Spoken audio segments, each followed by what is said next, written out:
Sea Slug and Mr. Pelican by Jessica Cole.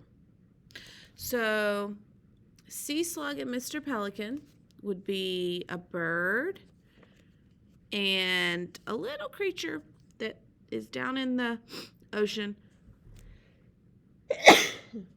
And, excuse me, they have a bit of a tiff, but not in the way you think. So let's read it and let's find out. Sea Slug and Mr. Pelican by Jessica Cole. Let's see if I can. Yep. So let's just.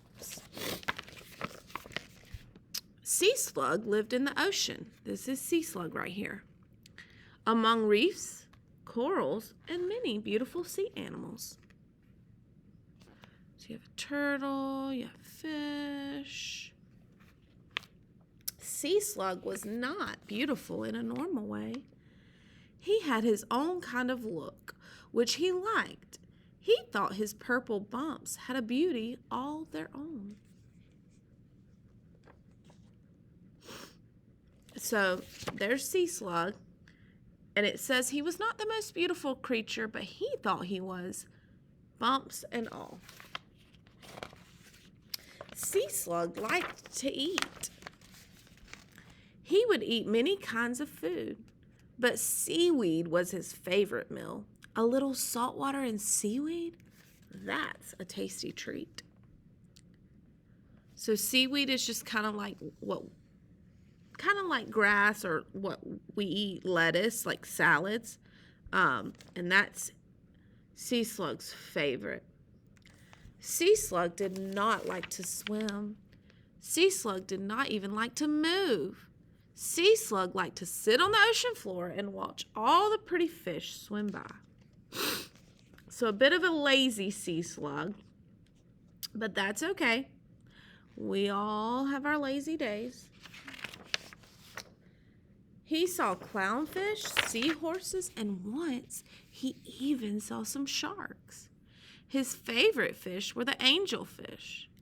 When they swam, they cast pretty sea shadows that danced across the ocean floor. Life was lovely for Sea Slug. So all day, every day, he just watched the fish and sharks and seahorses swim by. And that made him happy. There's the sharks and the seahorse. One day, a day that was just like the day before, and the day before that, Sea Slug was watching the angelfish swim by. These yellow fish are the angelfish that you see. Out of nowhere, a huge beak dove into the water. It tried to eat one of the angelfish.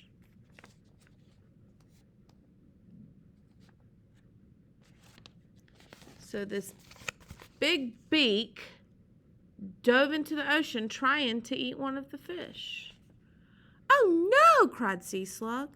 "Who is trying to eat one of my pretty angelfish? I need to give them a good talking to." Now he said he's going to go talk to this beak, whatever it may be.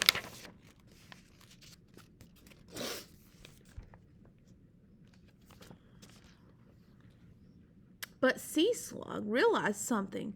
In order to yell at whoever was eating his angelfish, he would have to swim to the ocean's surface. Sea Slug did not like to swim. Sea Slug had to choose. Did he want to see his angelfish be eaten, or should he swim to the ocean's surface and stop the angelfish eater? So now he's got a decision to make. What decision do you think he's going to make? There he goes. He's swimming to the top. And for the first time in a long time, Sea Slug started to swim. Huffing and puffing, Sea Slug swam to the surface of the ocean. When he came out of the water, he saw Mr. Pelican. Mr. Pelican was a funny-looking bird. He had big webbed feet and feathers. The feathers may have once been white, but they were now gray because Mr. Pelican was always digging in trash.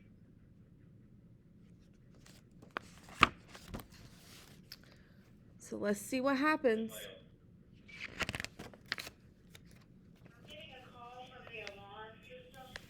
The top of Mr. Pelican's beak stuck straight out. It was 4 times bigger than his head. The bottom of his beak looked like a big sack. So that's his big old beak.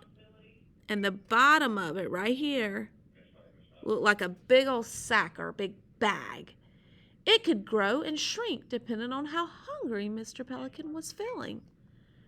"Doodle-doo, doodle-doo, doodle-doodle-doo," said Mr. Pelican as he dove into the water. "I like fish. Deedle-deedle-dee. I like fish. Doodle-doodle-doo. I like fish." So there's Sea Slug at the top. And Mr. Pelican is still trying to get some fish. "Listen here," said Sea Slug, bobbing in the ocean's waves. "You can eat all the other fish you want, but you cannot eat my angelfish. They cast pretty sea shadows and make me happy all day long. You need to go somewhere else to catch your fish." So that brave Sea Slug. "Doodle-doodle-doo, doodle-doo," said Mr. Pelican. "I like fish. Deedle-deedle-dee. I like fish."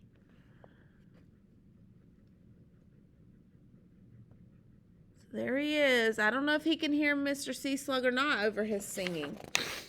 "Are you listening to me?" asked Sea Slug. "You need to go somewhere else." Squeak, squeak, squeak. Squeak, squeak, squeak. Mr. Pelican stopped diving. He heard an angry, squeaky sound. He looked around and didn't see anything, but the squeaky sound would not stop. Doodle-doodle-doo. So it seems like the Sea Slug is so small and the Pelican is so big that when the Sea Slug talks, it just sounds like a little squeak. Kind of like if a little tiny mouse was trying to talk to us. It's like squeak, squeak, squeak. "And another thing," said Sea Slug, "if you scare all my angelfish away, you will scare the seahorses, the clownfish, and even the shark. Please go away." There he is, yelling, and it just sounds like a squeak, squeak.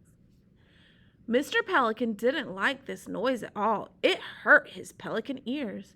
He no longer wanted to dive for fish. He wasn't hungry anymore. Deedle-deedle-dee. So he flew off to look for a more quiet place to fish and dig through trash. So although he couldn't hear Sea Slug, he didn't like the squeaky noise that he heard. Sea Slug was quite pleased with himself. He had scared off Mr. Pelican, and now his angelfish would be safe. He floated right back down to the ocean floor. Sea Slug hit the sandy bottom. The angelfish swam in circles around him to show him how thankful they were he had saved them. And for all we know, Sea Slug is still there today, watching the pretty fish swim by. The end.